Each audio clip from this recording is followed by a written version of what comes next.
Hello दोस्तों, स्वागत है आप सभी का आपके अपने यूट्यूब चैनल जैकपुर पे। तो आज के इस वीडियो में हम लोग क्लास 10th का उर्दू का objective and subjective model set 2 देखने वाले हैं। इसके पहले भी हमने काफ़ी सारा वीडियोस अपलोड कर दिया है चैनल पे। प्लेलिस्ट पे जाकर के आप उसको आसानी से देख सकते हो। प्लेलिस्ट का लिंक हम डिस्क्रिप्शन में डाल देंगे।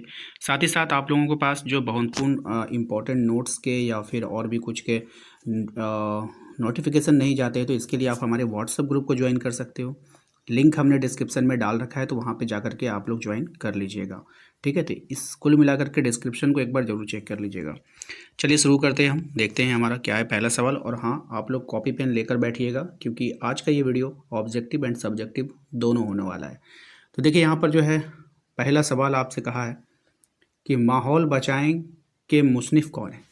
अब देखिए ये सब जो होता है ना, राइटर वगैरह, यहाँ से क्वेश्चन भर भर के आता है। तो प्लीज़ प्लीज़ प्लीज़ आप लोग एक बार ज़रूर से ज़रूर जो है सभी लेखक और राइटर का जो नाम है वो आप लोग याद कर लेना। ठीक है, माहौल बचाएं के मुसनिफ़ जो है वो कौन है। डॉक्टर मोहम्मद असलम परवेज़ है, कृष्ण चंद्र है, प्रेमचंद्र है, रतन सिंह है। ठीक है, करेक्ट आंसर हो जाएगा आपका ऑप्शन नंबर 1 यानी कि अलिफ, डॉक्टर मोहम्मद असलम परवेज़। चलिए दूसरे सवाल पे आते हैं। हमारा जो दूसरा सवाल है उसमें कह रहा है इब्न इंशा की पैदाइश जो है वो कब हुई थी। सन 1927 में, 1916, 1915 या फिर 1910। करेक्ट आंसर हो जाएगा आपका 1927, ऑप्शन नंबर अलिफ। क्वेश्चन नंबर आते हैं 3 पे। कह रहा है कि लफ्ज़ दौर अंदेश दूर अंदेश दूर अंदेश के क्या माने हैं। देखिए मेरा उर्दू टॉपिक नहीं है, सिर्फ आप लोगों की हेल्प कर रहा हूँ। कहीं छोटा मोटा मिस्टेक होगा पढ़ने में तो उसको इग्नोर कीजिएगा। तो दूर अंदेश के क्या माने हैं। करेक्ट आंसर हो जाएगा इसका ऑप्शन नंबर पहला, बहुत समझदार, है ना। चलिए नेक्स्ट आते हैं हम लोग नज़्म गर्मी और देहाती बाज़ार के मुसनिफ़ कौन है यानी कि राइटर। आइए इसके ऑप्शंस को देख लेते हैं। सही जवाब हो जाएगा आपका जोशमली आबादी, ऑप्शन नंबर पहला। क्वेश्चन नंबर आते हैं 5 पे। कह रहा है आपसे कि नज़्म और देश से आने वाले बता के मुसनिफ़ कौन है। ठीक है, तो बहुत ही इम्पोर्टेंट, आप इसको जितना बोल लो उतना ही इम्पोर्टेंट है। और पता है आप लोगों के साथ दिक्कत क्या होती है कि आप लोगों को पढ़ाना, मतलब कि ऐसा नहीं है कि झारखंड में जैक बोर्ड के पास उर्दू टीचर नहीं है। ये उर्दू वाले जो स्टूडेंट हैं ना, ये उर्दू वाले सेल्फिश होते हैं। ठीक है, भले ही आप लोगों को थोड़ी सी बुरा लगता होगा लेकिन होते हैं। ठीक है, ऐसा इसलिए होता है क्योंकि बस इनको सिर्फ अपनों से मतलब होता है। बस किसी तरह इनको नोट्स मिल जाए, पढ़ ले, एग्ज़ाम दे दे। पढ़ाने वाले का कुछ हो ना हो, मतलब कोई परवाह नहीं है। तो इसलिए भाई आप लोग अगर सपोर्ट करोगे, ठीक है, तभी तो आपके लिए वीडियोस बनेगा, वरना फिर कौन बनाएगा आपके लिए। देख लो पूरे यूट्यूब पर आप लोगों को कोई नहीं पढ़ा रहा है। क्यों? क्योंकि आप लोग की हरकत की वजह से। ठीक है, आप लोग खुद नहीं उर्दू को आगे जाने देना चाहते हो। आज ये नौबत आ गई कि बच्चे उर्दू छोड़ रहे हैं। तो इसलिए भाई सपोर्ट करो, वीडियो को लाइक करो, कमेंट करो ज़्यादा से ज़्यादा। कमेंट में कुछ नहीं तो अपना नाम और अपने ज़िला का नाम ज़रूर टाइप किया करो, मैं हर एक वीडियो में बोलता हूँ। ठीक है, आइए तो यहाँ पे था, मैंने इसका बता दिया आंसर 5 का। और देश से आने वाले मुसनिफ़ का नाम बताना है आपको। ठीक है, करेक्ट आंसर हो जाएगा इसका अख्तर शेरानी। क्या हो जाएगा? अख्तर शेरानी, दूसरा ऑप्शन। क्वेश्चन नंबर 6 पे आइए। क्वेश्चन नंबर 6 में आपसे बोला जा रहा है कि मसदस में कितने मिसरे होते हैं। ठीक है, तो 4, 5, 6 या फिर 7। राइट आंसर ऑप्शन नंबर तीसरा, 6 हो जाएंगे। मुहावरा झांसे में आना, एक मुहावरा है झांसे में आना के क्या माने हैं। ठीक है, तो इसका जो माने हो जाएगा वो हो जाएगा धोखा खाना। झांसे में आना मतलब धोखा खा लेना, धोखा हो जाना। आइए अगले सवाल पे आते हैं। क्वेश्चन नंबर 8 पे कह रहा है आपसे कि किस चीज़ को किसी खास सिफत के एतबार से दूसरे चीज़ों के मानद करार देना क्या कहलाता है। करेक्ट आंसर तस्बिया। क्या हो जाएगा? तस्बिया। ये सब ग्रामर के क्वेश्चन है, ठीक है, याद रखिएगा। ऐसा कलाम जो किसी तारीखी, नीम तारीखी नईम तारीखी या फिर किसी मजहबी वाक़या की तरफ इशारा करे, ऐसे इसे क्या कहते हैं। ठीक है, मैं बार बार कह रहा हूँ कि अगर पढ़ने में कहीं कभी गलती हो रहा है तो उसको इग्नोर करें, क्योंकि बस मैं हेल्प कर रहा हूँ। वैसे मैं उर्दू का एक्सपर्ट वगैरह नहीं हूँ, ना ही टीचर हूँ, ठीक है। तो करेक्ट आंसर इसका आपको बताना है। 9 का हो जाएगा आपका दूसरा, सनात तलमिया, ठीक है। क्वेश्चन 10 पे आइए। क्वेश्चन नंबर 10 पे आपसे कहा जा रहा है कि जिलानी बानो की किस पैदाइश जो है वो कब हुई थी। तो जिलानी बानो की जो पैदाइश हुई थी वो हुई थी आपका 1933 में। सब्जेक्टिव के लिए मैं आप लोगों को क्वेश्चन आंसर तो दिखा नहीं पाऊँगा, लेकिन मैं लिखवाऊँगा, तो आप लोग जो है इसको नोट डाउन कीजिएगा कॉपी पेन पे। तो कॉपी पेन लेकर तैयार हो जाइए, और जहाँ कहीं थोड़ा बहुत स्पेलिंग हम मुझे लगेगा बताने का तो मैं आपको बताता चलूँगा। कह रहा है कि तेज़ाबी बारिश जो है वो किसे कहते हैं, ठीक है। तो तेज़ाबी बारिश जो है वो किसे कहते हैं ये आपको बताना है। तो आंसर में लिखिए, आंसर में आप लोगों को लिखना है कि कारखानों और, है ना, कारों, कारखानों और कारों। कारखानों कैसे लिखेंगे, देखिए कार, ठीक है, इस तरह से लिखिए कारखानों, ये कारखानों है, ठीक है। कारों कैसे लिखेंगे, कारों। कारखानों और कारों से जहरीली गैस, है ना, जहरीली, जहरीली कैसे लिखेंगे, इस तरह से जहरीली, ठीक है, जहरीली गैस, जहरीली गैस, ठीक है, जहरीली गैस मसलन, मसलन, ठीक है, मसलन इस तरह से लिखिएगा, मसलन कार्बन डाइऑक्साइड, कार्बन डाइऑक्साइड नहीं, कार्बन मोनोऑक्साइड आप लिख सकते हैं, कार्बन, ठीक है, कार्बन मोनोऑक्साइड, अलीफ काफ सीन अलीफ सा, कार्बन मोनोऑक्साइड, ठीक है, ये स्पेलिंग है, लिख लीजिए। Carbon monoxide, nitrogen, sulphur dioxide, nitrogen इस तरह से लिखिए। थोड़ा सा टफ हो रहा है स्पेलिंग, इसलिए हम लिख रहे हैं इतना, नहीं तो लेट नहीं होता, ठीक है। नाइट्रोजन, ठीक है, नाइट्रोजन, सल्फर, ठीक है, सल्फर डाई ऑक्साइड लिखना होगा, ठीक है, सल्फर डाई ऑक्साइड, ठीक है। ऑक्साइड का स्पेलिंग मैंने आपको बताया था अभी, अलिफ काफ सीन अलिफ शाह, और इस तरह से ऑक्साइड लिखना है, ठीक है। तो ऑक्साइड, अलिफ जबर दीजिएगा यहाँ पर, ठीक है ना, ऑक्साइड। तो इस तरह से ऑक्साइड वगैरह, ठीक है, ऑक्साइड वगैरह, ऑक्साइड वगैरह खारिज होती है। क्या होती है बाबू, खारिज होती है। क्या होती है, खारिज, खारिज होती है।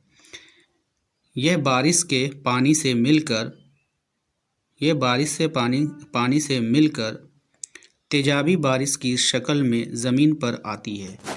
ये बारिश की पानी में मिलकर तेजाबी बारिश की शक्ल में पानी में आती है। शक्ल इस तरह से लिखिएगा, शीन काफ लाम मिला के शक्ल, ठीक है। तो एक बार रिपीट कर देते हैं, आप लोग मिला लीजिए।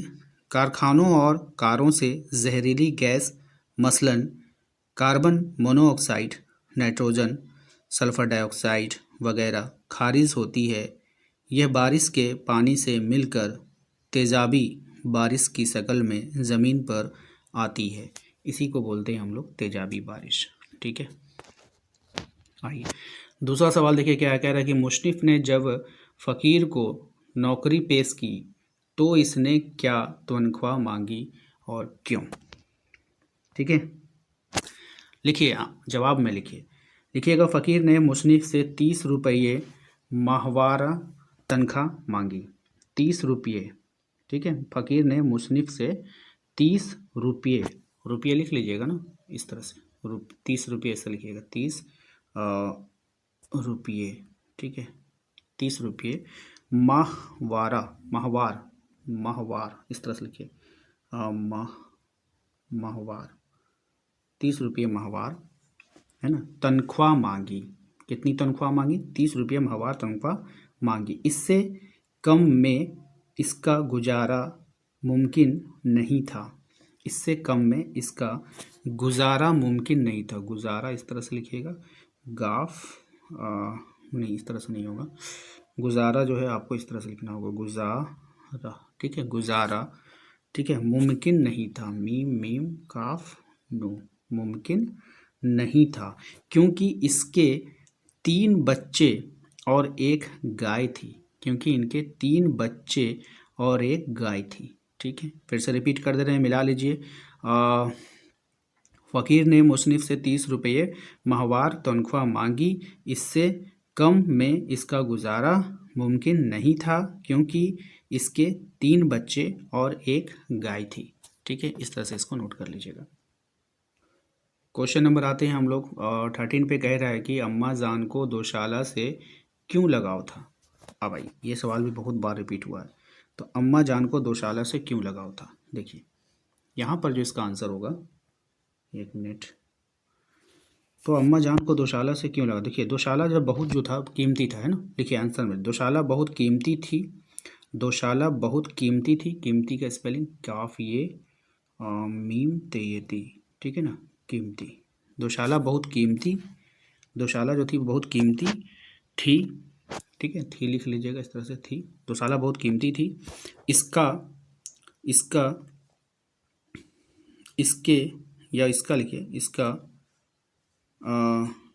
ज़ूब ज़ूब ज़ूब कोई मतलब किनारा होता है दोशाले का, इसका या फिर इसके, इसका ही लिखिए, इसके, है ना, इस तरह से लिखिए, इसके जूब, इसके जूब में, इसके जूब में कई शेर चांदी, कई शेर चांदी, है ना, जो सोना चांदी को शेर में मापते हैं, तो कई शेर चांदी, कई शेर चांदी लगी हुई थी, ठीक है, जिसे वो जान से ज़्यादा कीमती समझती थी, जिसे वो जान से ज़्यादा कीमती समझती थी, इसके मौजूदगी से इन्हें, इसकी मौजूदगी से इन्हें ढारस रहती थी, ढारस मतलब हिम्मत, ढारस रहती थी, इनका दिल गनी था, इसलिए अम्मा जान को दोशाला से बहुत लगाव था, इसलिए अम्मा जान को दोशाला से बहुत लगाव था। ठीक है, रिपीट कर देते हैं, एक बार मिला लीजिए। दोशाला बहुत कीमती थी, इसका ज़ोब में कई शेर चांदी लगी हुई थी, जिसे वह जान से ज़्यादा कीमती समझती थी, इसके मौजूदगी से उन्हें ढारस रहती थी, इनका दिल गनी था, इसलिए अम्मा जान को दोशाला से बहुत लगाव था। ठीक है, आइए अगले सवाल पे आते हैं। क्वेश्चन नंबर 13, अम्मा जान को दोसाले से क्यों, ये तो हो गया ना। मुसन्निफ़ ने गुल्ली डंडा को खेलों का राजा किस बुनियाद पर कहा। बहुत ही अच्छा सवाल। देखिए जवाब में लिखिए आप लोग, गुल्ली डंडा देसी खेल है, गुल्ली डंडा देसी खेल है, देसी का स्पेलिंग लिख लीजिए इस तरह से, देसी आपको लिखना, गुल्ली डंडा देसी खेल है, ठीक है, ये बहुत सस्ता खेल है, दरख्त से एक लकड़ी काटी, गुल्ली डंडा बनाया और 2 आदमियों ने खेल शुरू कर दिया, इसमें ना बैट बल्ले की ज़रूरत है, ना चिड़िया छक्के की, ना मतलब कि उड़ता हुआ छक्का जो होता है उसकी ज़रूरत है, ना गेंद की, और ना बहुत से खिलाड़ियों की। ठीक है, इस बुनियाद पर जो इसको क्या कहा था, खेलों का राजा कहा था। तो इसको आप लोग लिख लीजिए। अगले सवाल पे आते हैं। अगला सवाल है आपका कि क्वेश्चन नंबर 15, बहू बेगम के किरदार की खूबियाँ बयान करें। ठीक है, तो आप लोग सुन लीजिए, इसका जवाब लिखने की ज़रूरत नहीं है, बहुत बड़ा है, हम आपको सिर्फ आंसर जो है सुना देते हैं, इसको आप लोग सुन लीजिए, और जब आप सुनिएगा ना तो एक बार सुन लीजिए, फिर थोड़ा सा वीडियो को पीछे कीजिए, 2 बार सुन लीजिए। ठीक है, क्योंकि टाइम नहीं है, अब आप लोग लिखोगे समझोगे, इतना टाइम नहीं है। ठीक है, तो आप लोग सिर्फ सुनिए वीडियोज़ को, 2 बार 1 बार सुन लीजिए, यही आपको काम आने वाला है। लिखते लिखते तो आपका टाइम बर्बाद हो जाएगा। ठीक है ना, तो ये सब चीज़ पहले से पढ़ा जाता है, लेकिन आप लोग पढ़ते नहीं हो। बहू बेगम के किरदार की खूबियाँ बयान करना है।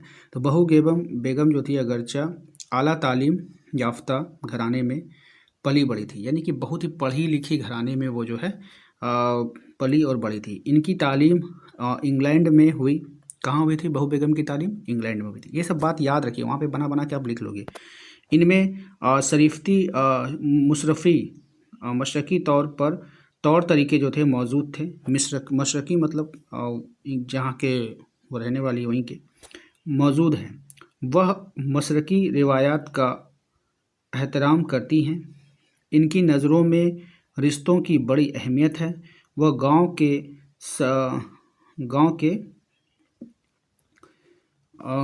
हिंदुस्तानी बहू की तरह मिलती हैं और रस्मों को है ना, रस्मों की परवाह करती है। यानी कि गांव में जितने भी रस्म होते हैं रस्मों की परवाह करती है।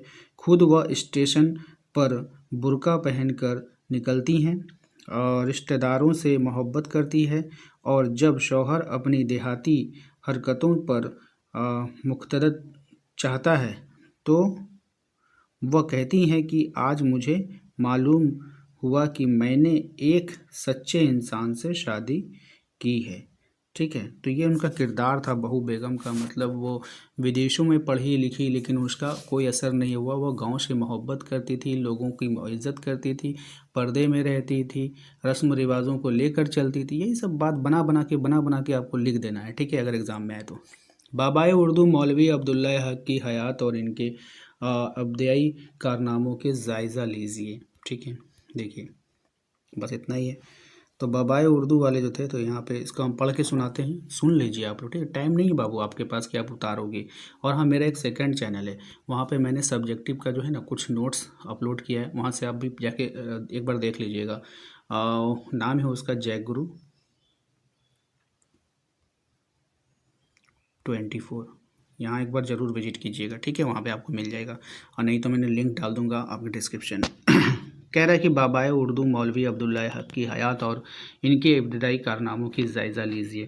देखिए, बाबाए उर्दू मौलवी अब्दुल्ला हक मगरबी उत्तर प्रदेश है ना, मगरबी उत्तर प्रदेश के कस्बा हापुड़ में पैदा हुए थे। कहाँ पे हुए थे? अगर ऑब्जेक्टिव में भी पूछ लेगा बाबाए उर्दू मौलवी अब्दुल्ला हक कहाँ पैदा हुए थे, तो हापुड़ में, है ना, उत्तर प्रदेश के हापुड़ में पैदा हुए। इब्तदाई तालीम वतन ही में हासिल की, यानी कि अपने वतन में ही इब्तदाई तालीम हासिल की। 1894 ईस्वी में कॉलेज और अलीगढ़ से BA पास किया। ठीक है, और मुख्तलिफ़ ओहदों पर फाइज हुए। अंजुमन तरक्की उर्दू के सेक्रेटरी मुकर्रर हुए और ज़िंदगी भर उर्दू ज़बान की खिदमत की।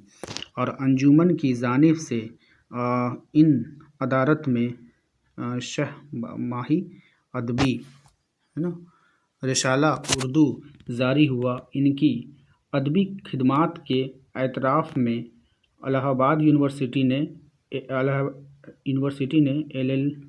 LLB और अलीगढ़ यूनिवर्सिटी ने DLED की इजाज़ी डिग्रियां दी। यानी इन्होंने बहुत सारी डिग्रियां ली। ठीक है, और मतलब कभी भी अगर ये सब क्वेश्चन आ जाए ना बाबाए उर्दू, तो मतलब उर्दू में मतलब इन्होंने बहुत कुछ किया, बहुत हासिल किया, बहुत मेहनत की। ठीक है, तो लास्ट टाइम पर आप क्या कर सकते हो? ऐसे तो बहुत बड़ा है इसका आंसर।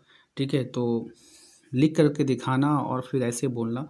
देखिए बाबू, ये सब तैयारी जो है ना कम से कम आप 6 महीना पहले करोगे तब होगा। जाते जाते सोचोगे कि कर लेंगे तो इम्पॉसिबल है। ठीक है, कन्फर्म तो है नहीं 100% कि यही सवाल आएगा, ऐसा होता नहीं है। लेकिन सारे इंपॉर्टेंट्स किस श्रेणी में आते हैं, अगर आ गए तो फिर आपको बना के लिखना होगा। थोड़ी बहुत आपको जानकारी होनी चाहिए। ठीक है, तो आशा करते हैं आप लोगों को आज की ये वीडियो पसंद आया होगा। तो वीडियो को लाइक करके चैनल को सब्सक्राइब कर लीजिए, घंटी वाले आइकन को प्रेस कर लीजिए। कमेंट बॉक्स में आप अपना नाम, अपने ज़िला का नाम जरूर टाइप कीजिए। मिलते हैं नेक्स्ट अगले वीडियो में। Thank you.